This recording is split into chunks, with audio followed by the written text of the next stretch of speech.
music side of things. But I feel if we do something right now, we're kind of we're saying, okay, well, that album was a wash, and we don't want that album to be a wash. It's too important to us that we get to go out there and do our unfinished business first, and then start concentrating on something new. Okay, makes sense. So, is there now the wet release? Is this comes out on the 22nd? Is this going to be available on vinyl? And where could we get it if it is? At the moment, everywhere you normally get music now is going to be, of course, yes, it's on vinyl. Cool. Frontier, you can start on Frontier's website all the way down to the Amazons and the other places that you get your music. You'll be able to find vinyl, MP3, CDs, all that kind of stuff. So, it's on every format, cool. It's really easy to find. It's the beauty of the internet is you just have to Google it. Yeah, cool.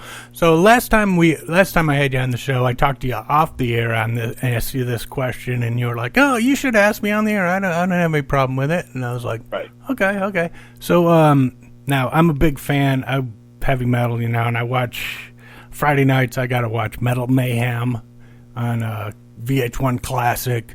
And every once in a while, they play I'll See the Light Tonight. And I see that, and that was like the first video I saw of Yngwie, and I always thought that guy was Jeff-Scott-Soto because I'm watching the video, and I'm hearing your voice, but then I find out that's not Jeff-Scott-Soto. So how did that happen? What happened? What went on there? Well, there's no real abridged version of it. I'll try to keep it as brief as possible. I left Yngwie's band before the Marching Out album was released. Now, we recorded Marching Out. We started recording at the end of '84. Okay. And Yngwie's first album, the instrumental album, Rising Force, was only supposed to be released on Japanese import. I'm sorry, on a Japanese version of Polydor or Polygram. Okay. They asked us to start a band album, quote unquote, in terms of the first album where all the singing songs and all the songs, not just an instrumental album, was supposed to be Marching Out. When the album was released, it was a massive boom of sales on import in the U.S. that Polygram decided we have to release this thing domestically. There's such a demand, we're missing out big time. So Polygram eventually released it in the U.S., and then the next level was Yngwie got nominated for a Grammy.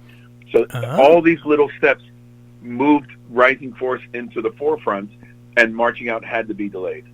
Now, I left the band in my last shows were, I think, in May of 1985, and they pushed Marching Out to be released in August of '85. I was no longer in the band. Okay. They already brought Mark Bowles to replace me, and in doing so, they filmed the video for I'll See the Light Tonight, telling him, I guess lying to him, that they were going to replace his voice later. Just be in the video now. We have to get the video done because the production time costs money, blah, blah, blah. Mm-hmm. They did the video. They were supposed to go back into the studio, re-record the vocals so it would match. They did not do that. They didn't care to do that. And as far as anyone was concerned, it was Yngwie's career.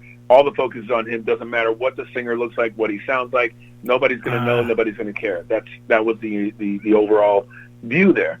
So he unfortunately had to mime to my voice, and he stuck with that stigma, and I'm stuck with the stigma. That's what people thought JSS looked like, and he's stuck with the fact that that's what Mark Bowles sounds like. That's you fast forward to I did an album with Yngwie called Inspirations, where it was all cover songs, and I did 3 songs on that album.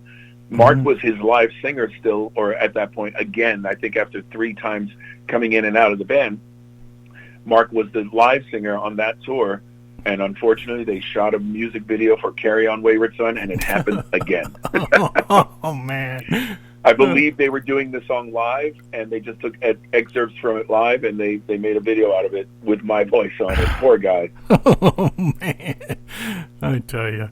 Oh, the music business. There's some crazy stuff sometimes. I got a hell of a book I can't wait to write someday. Yeah.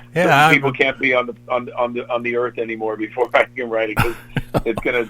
There's too many buses, too many. Too many heads are gonna explode. Oh man, I tell you. So let's see now. The song, "What Are You Waiting For" on the new album. You think that could have benefited from adding some cowbell? It's a nice ballad. I think everybody's pretty much avoided the cowbell ever since that Will Ferrell came out. I think the cowbell became the antichrist as far as keep the cowbell away from the music, because it's only going to be lumped into that skit from Saturday Night Live. Oh yeah, that's true. That's true. Well, it's been fun talking to you, Mr. Soto. And, right on, man. And we're gonna go out with "Got to Be About Love" from the new album. Nice. Got any backstory on this album, this song? Video? Not really. I just remember Eric sending the song, and he was afraid that it might be too poppy for us.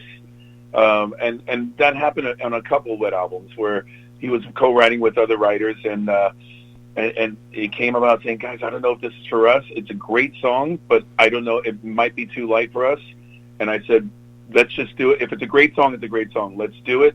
Let's turn it into what sounds like us without compromising the song. And I love that song so much. And I'm so glad we did do it.